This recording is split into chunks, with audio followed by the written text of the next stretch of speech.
Bonjour à tous et bienvenue dans cette nouvelle édition du Grand JT des Territoires. Voici tout de suite les titres du journal. Les élections législatives approchent à grands pas. Dans une semaine, les Français sont appelés aux urnes. Mais certains ne se disent plus du tout intéressés par la vie politique. Pour les européennes, un électeur sur deux n'est pas allé voter. Et nous sommes allés à la rencontre des abstentionnistes avec notre partenaire TV7, la chaîne du groupe Sud-Ouest en Gironde. La colère des agriculteurs ne faiblit pas. 2 mois après la crise, ils se rassemblent dans les Côtes-d'Armor. La circulation a été bloquée et un feu a été allumé. Ils réclament toujours le versement d'urgence de certaines aides financières. Nous écouterons leur témoignage avec nos partenaires TBO et TB Sud, les chaînes du groupe Le Télégramme sur place. Dans ce journal également, les policiers se préparent à une large grève. Cet été, ils seront mobilisés pour les Jeux Olympiques, en pleine vacances scolaires pour eux. En réponse, le gouvernement avait annoncé une prime exceptionnelle, mais cette mesure risque de ne pas voir le jour. Nous y reviendrons avec notre partenaire Moselle TV. Et puis c'est un petit coin de paradis dans le Grand Est. Nous irons à la rencontre de ce couple qui a créé un jardin hors du commun. Les plantes viennent des 4 coins du monde et la visite est même ouverte au public. Nous y reviendrons dans ce reportage exclusif avec notre partenaire Puissance TV. Et le compte à rebours est lancé. Le premier tour des élections législatives est dans une semaine. Les électeurs vont-ils se mobiliser massivement? C'est toute la question. Pour les européennes, un Français sur 2 n'est pas allé voter, vous le savez. Alors, à l'approche du premier tour, vont-ils se rendre aux urnes? C'est la grande question. Et pour comprendre, nous sommes allés à la rencontre de plusieurs abstentionnistes dans ce reportage de notre partenaire TV7, la chaîne du groupe Sud-Ouest en Gironde. Regardez. Près de Bordeaux, à Senon, c'est la France insoumise qui est arrivée en tête des élections européennes. Pourtant, c'est bel et bien le taux d'abstention, quasiment 58%, qui domine.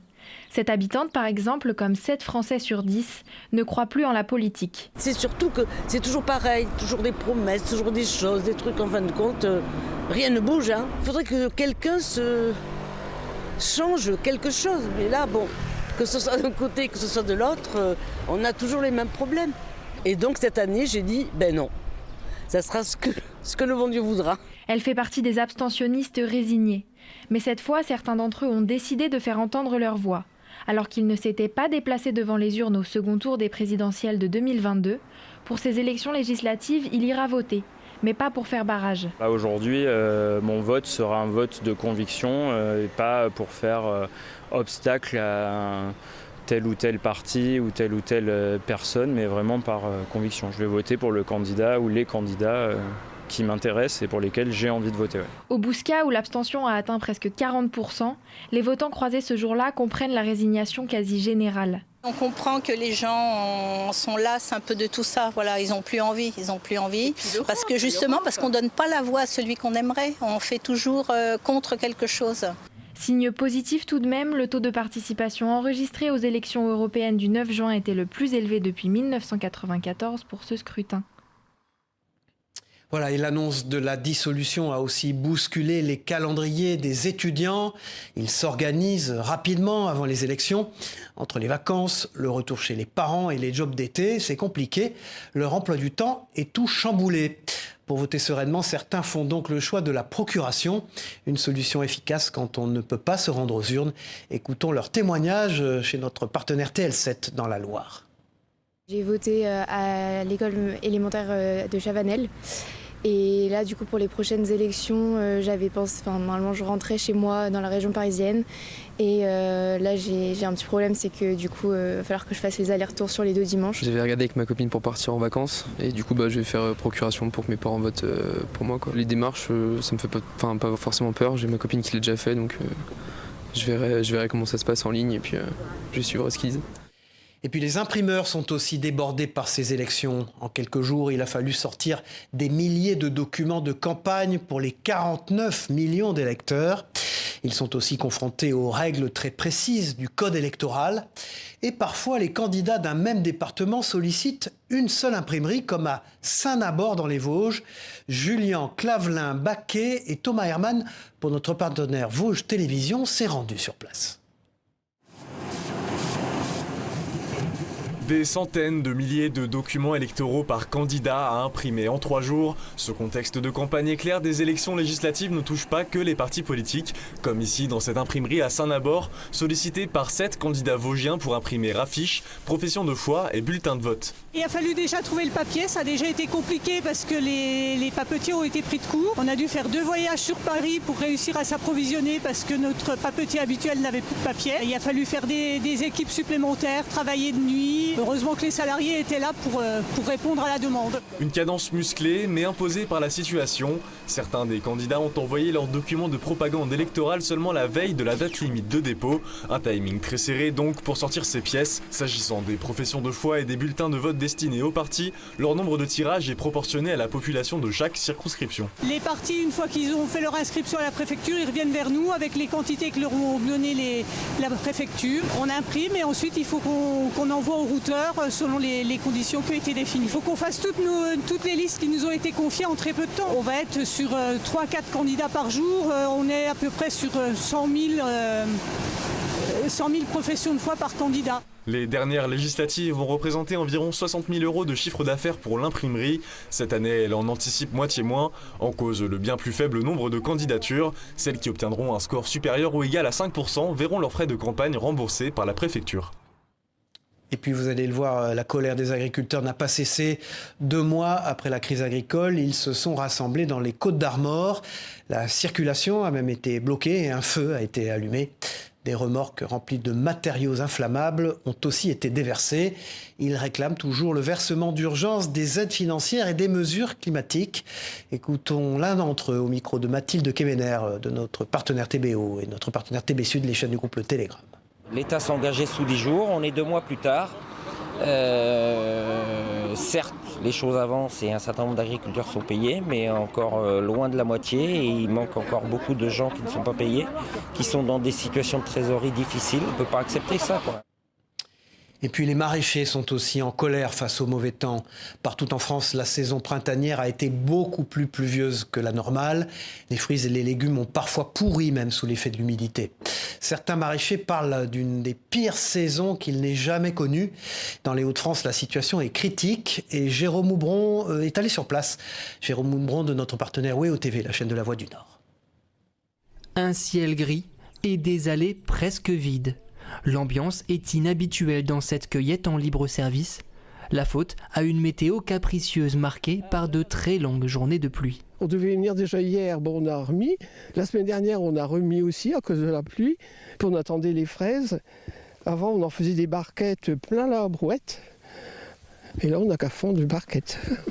Les fraises, justement, sont les plus touchées par ce début de printemps pluvieux. Ici, l'humidité ambiante des dernières semaines favorise non seulement les maladies, mais aussi la prolifération de limaces, friandes de fruits rouges. Nous, ça fait 12 ans qu'on fait ça et j'ai jamais vu une proportion de limaces aussi importante et même des petits escargots.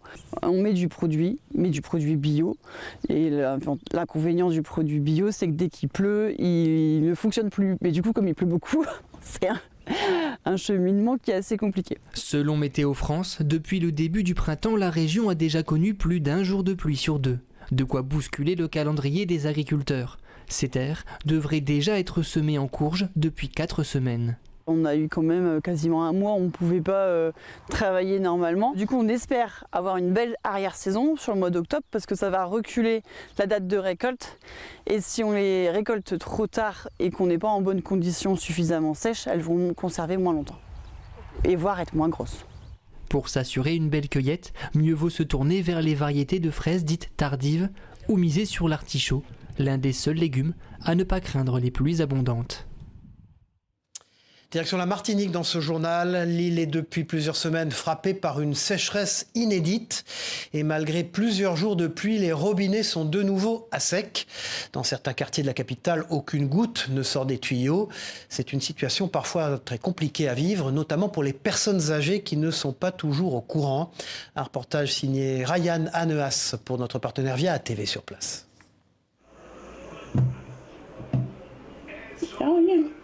Odissi l'avait annoncé, l'eau ne coule plus dans les robinets de certains quartiers de la Cassem. C'est le cas à Plateau Fofo à Chelcher, où depuis 2 jours, plus une goutte ne coule, ce qui ne fait pas les affaires de ces personnes âgées notamment. Ça fait 2 jours qu'on n'a pas d'eau.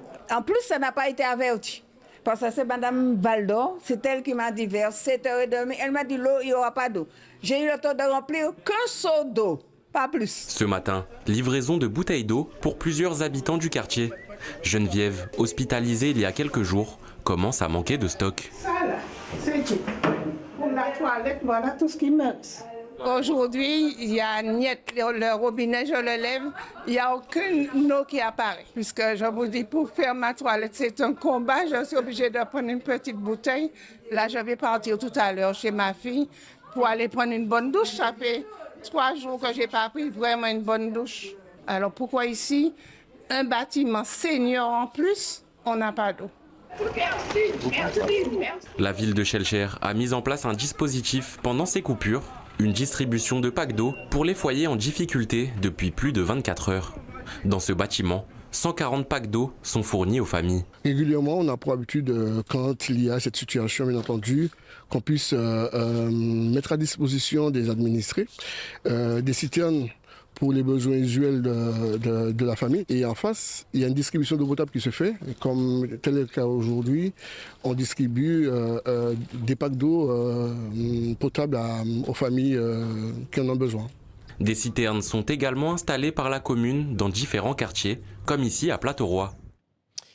Et puis, comment parfois sauver nos magnifiques paysages détruits par des détritus. À Champs-Rousse, dans les Alpes, une opération zéro déchet a été mise en place il y a plus de 20 ans. Un dispositif qui réunit chaque année des habitants et des employés des remontées mécaniques.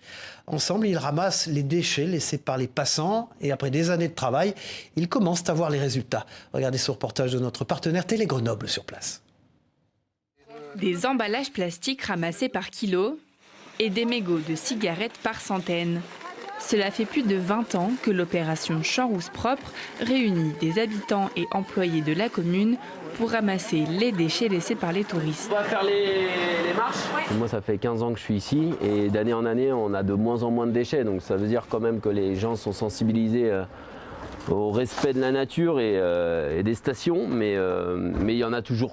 Il y en a toujours et tant qu'il y en a toujours, il faut être là. Pistes de ski, front de neige, parking, tous les coins sont ratissés pour offrir aux touristes un environnement propre avant la saison estivale. On vit du tourisme, donc je ne dis pas qu'il faut accepter ce genre d'incivilité, mais ça fait partie des inconvénients des stations de tourisme. Depuis 2017, Champs-Rousse est labellisé Flocon Vert et garantit son engagement dans le développement durable, une démarche portée par l'association Mountain Riders dans l'objectif de réduire d'ici 2030 100% des déchets sauvages en montagne.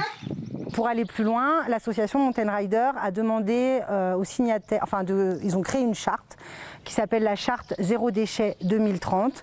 Donc l'objectif, c'est que les signataires de cette charte adoptent justement un spot, c'est-à-dire qu'il y aura 2 ramassages pendant 3 ans et ça permet vraiment d'avoir une caractérisation très précise des déchets et pouvoir vraiment les limiter à la source. Une action importante pour sensibiliser les habitants et permettre à la nature de récupérer ses droits. On est au début de l'océan en fait, c'est le début. Après les déchets vont contaminer les torrents, les rivières, les fleuves et la mer. Donc l'idée c'est de récupérer le plus tôt possible pour éviter une contamination en aval. Et à la fin de la matinée, c'est l'heure de la pesée. 7,5 Déchets verts, métalliques ou dus à l'exploitation, au total, pas moins de 200 kilos ont été ramassés. Comment se préparer à des situations inattendues? C'est l'objectif de ces pompiers à Rennes. Dans la ville bretonne, ils se forment notamment aux techniques de sauvetage animalier. Comme ils prennent en charge des animaux en détresse, blessés ou en fuite, ils peuvent aussi être confrontés à des comportements agressifs, malheureusement. Pour travailler en sécurité, ils s'entraînent même à se faire mordre par des chiens policiers. Regardez ce reportage de notre partenaire TVR sur place à Rennes. On va prendre un peu plus d'élan, écartez-vous, il reste plus de place. Monter un cheval dans un camion paraît simple, mais ces secouristes sont avant tout pompiers et n'ont pas toujours l'habitude de travailler avec des animaux. Pour faire partie de l'équipe animalière, les sapeurs-pompiers suivent donc une formation initiale d'1 semaine, suivie d'un rappel chaque année, plus pointilleux, comme aujourd'hui avec les chevaux. Allez.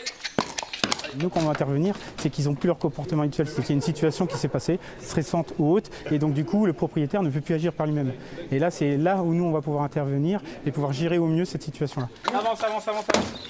Lorsque l'animal est en réel danger, la manœuvre des secouristes devient plus compliquée.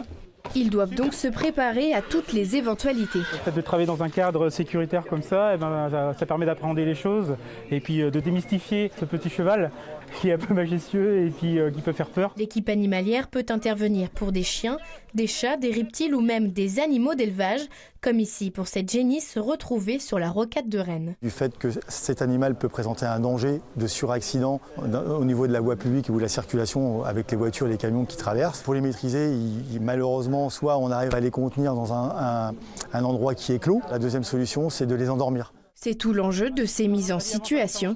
Et après quelques heures d'entraînement, les pompiers finissent par apprivoiser le cheval. Ils descendent très bien. Et puis nos policiers vont-ils bientôt se mettre en grève? Cet été, ils seront mobilisés, vous le savez, pour les Jeux Olympiques en pleine période de vacances scolaires. En réponse, ils allaient réclamer une prime exceptionnelle. Le gouvernement avait annoncé un bonus de 1 900 € en janvier dernier, mais depuis, rien n'a bougé. Alors, à Metz notamment, la police municipale prévoit une grève du 26 au 28 juin lors du passage de la flamme olympique. Baptiste Ancet pour notre partenaire Moselle TV. Pendant le passage de la flamme olympique à Metz, près de 120 policiers municipaux seront sur place. Toutefois, ce nombre peut être vu à la baisse si le préavis de grève lancé par le syndicat UNSA territoriaux de la ville se concrétise. Il y a 180 policiers nationaux de Metz qui vont être démobilisés pour les JO pendant juillet et pendant août. Nous, police municipale, on est une police de proximité. On doit être dans les quartiers, on doit être auprès des Messins et on n'est pas là pour effectuer les missions régaliennes. Mais on va contribuer à pallier au manque d'effectifs pour pouvoir assurer la sécurité des Messins. En échange de cette action, le syndicat revendique une prime à hauteur de 1 500 €. Celle-ci est jugée injustifiée par le maire de la ville, François Grosdidier. Ils ne travailleront pas plus et n'auront pas moins le droit de prendre leur congé payé pendant la période estivale. Et par ailleurs, il n'y aura pas moins non plus de policiers nationaux, puisque c'est eux qui ne peuvent pas prendre congé pour assurer à la fois le même service dans les régions et répondre aux besoins supplémentaires des Jeux Olympiques sur Paris. Des propos nuancés par le secrétaire général de l'UNSA suite à des journées de repos gelées et des congés supprimés lors du passage de la flamme. Si il y avait autant de policiers nationaux de disponibles, quel est l'intérêt de nous rapatrier et de rapatrier la totalité des effectifs le 27. Pour éviter que la situation ne s'embrase, un dialogue s'ouvrira dans les prochains jours entre le syndicat et la mairie de Metz. Regardez, c'est un nouvel outil pour lutter contre la fraude au covoiturage. Certaines voies sont réservées aux covoitureurs et leur permet notamment un gain de temps. Mais ce dispositif se heurte à certaines dérives, notamment, vous allez le voir, en Haute-Savoie. De nombreuses personnes en profitent de manière illégale. Alors en réponse, un nouveau dispositif a été instauré. Kezia Poudou s'est rendue sur place pour notre partenaire 8 Mont-Blanc. C'est une barrière un petit peu particulière qui est située à la douane de Tonnet-Valard à Gaillard. Car pour l'ouvrir, une seule condition, être au moins 2 dans le véhicule. L'objectif est de filtrer les autosolistes. Nous avons constaté donc, depuis l'installation en 2018 de la voie de covoiturage que la fraude était en augmentation. Et donc on a voulu récompenser donc, les covoitureurs en installant un système pédagogique. En 2018, lorsqu'on a installé la voie de covoiturage, il y avait donc uniquement 2 voitures sur 10 qui empruntaient la voie de covoiturage en fraude. En 2024, on était à 9 voitures sur 10 qui empruntaient la voie de covoiturage en fraude. Donc on a dû travailler pour trouver un système pour traiter ce phénomène.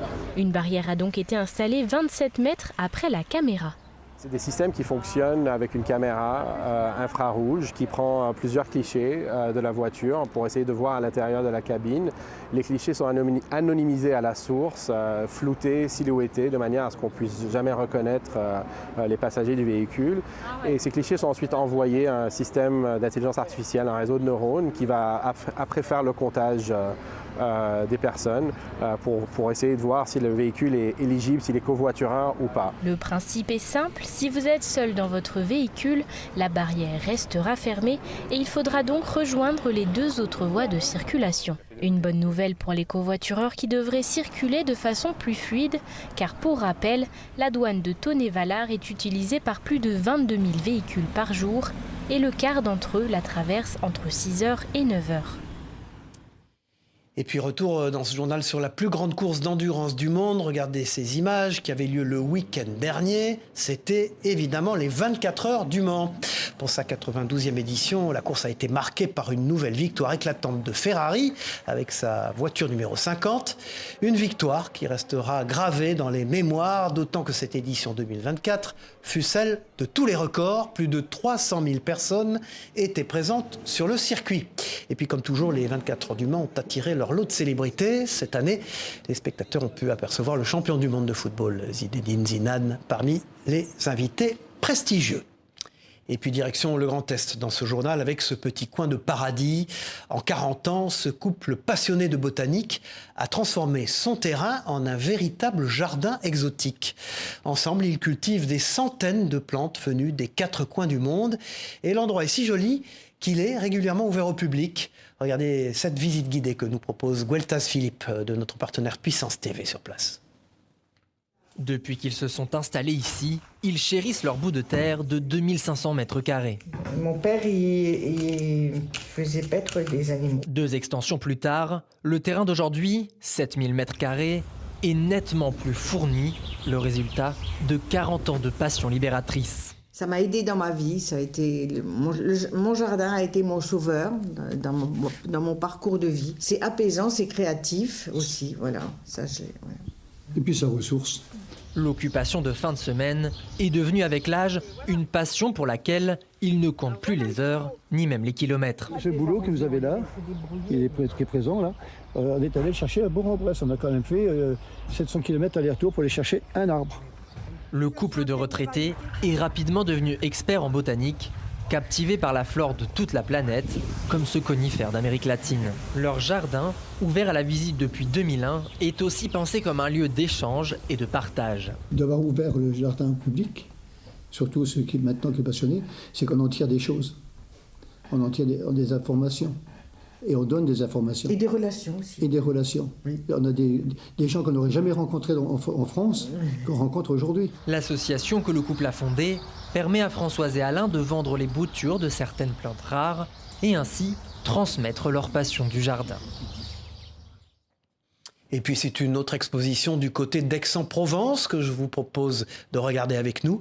Jean Daret, un de nos grands peintres français du XVIIe siècle, a marqué la ville par son art religieux. Son pinceau a laissé une trace sur de nombreux monuments aixois et son chef-d'œuvre, longtemps inaccessible au public, est désormais visible dans un hôtel particulier. Immersion dans les coulisses avec Rudy Dahan pour notre partenaire La Provence. Regardez. C'est peut-être l'artiste le plus visible sur Aix-en-Provence et pourtant l'un des moins mis en avant jusqu'à présent. Jean Daret a illuminé le XVIIe siècle par ses peintures religieuses et d'apparat, présentes dans de nombreuses églises, cathédrales et hôtels particuliers de la ville et de la région.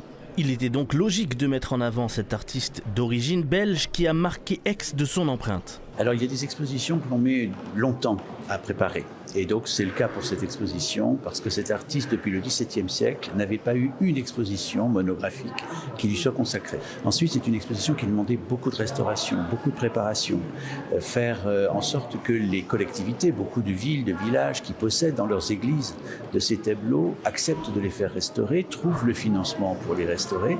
Donc ça voulait dire de convaincre à la fois ces collectivités, mais aussi les monuments historiques qui subventionnent lorsque les œuvres sont classées ou inscrites. Parmi les traces laissé par Jean Daret, son chef-d'œuvre monumental était jusqu'alors caché au public. Cet escalier, en trompe-l'œil, à l'hôtel de Château-Renard, vient tout juste d'être restauré et pourra désormais être présenté sous son meilleur aspect. Le baron de Château-Renard, quand il a fait reconstruire son hôtel particulier, n'avait pas la place de faire un jardin. Donc qu'est-ce qu'il a fait ? Il a fait peindre un jardin. Donc on le voit derrière nous, avec cette succession des espaces qui vient sans doute d'une inspiration italienne. Et on voit aussi que l'escalier semble plus grand grâce à ce jeu d'espace. C'est un artiste en fait qui mérite une étude, mais comme toute la période baroque en fait aixoise, qui est très riche. Mais on voit, je pense que grâce à l'exposition aussi au musée Granet, que c'est un artiste de très grande qualité, qui a su aussi adapter des influences de l'art contemporain de plusieurs sources. L'exposition Jean d'Arrée sera visible jusqu'au 29 septembre prochain au musée Granet, comme dans de nombreux lieux de la ville et de la région. Voilà, et puis terminons ce journal à Limoges, en Nouvelle-Aquitaine, avec une chorégraphie inédite basée sur le patrimoine et les savoir-faire limousins. Avec plus d'une centaine de participants, ce projet est une véritable mosaïque humaine, comme vous pouvez le voir sur ces images. Des élèves d'école primaire aux étudiants du collège, en passant par les personnes âgées, tout le monde est réuni pour partager la joie de la danse. Ce sont des chorégraphies vibrantes qui racontent des histoires et des scènes colorées qui prennent vie grâce à l'énergie des danseurs de tous les âges. Une célébration de la diversité, de l'unité, où chaque participant apporte sa touche unique dans la bonne humeur. Voilà, merci d'avoir suivi cette édition du Grand JT des Territoires. On se retrouve très vite pour une nouvelle édition. Au revoir à tous.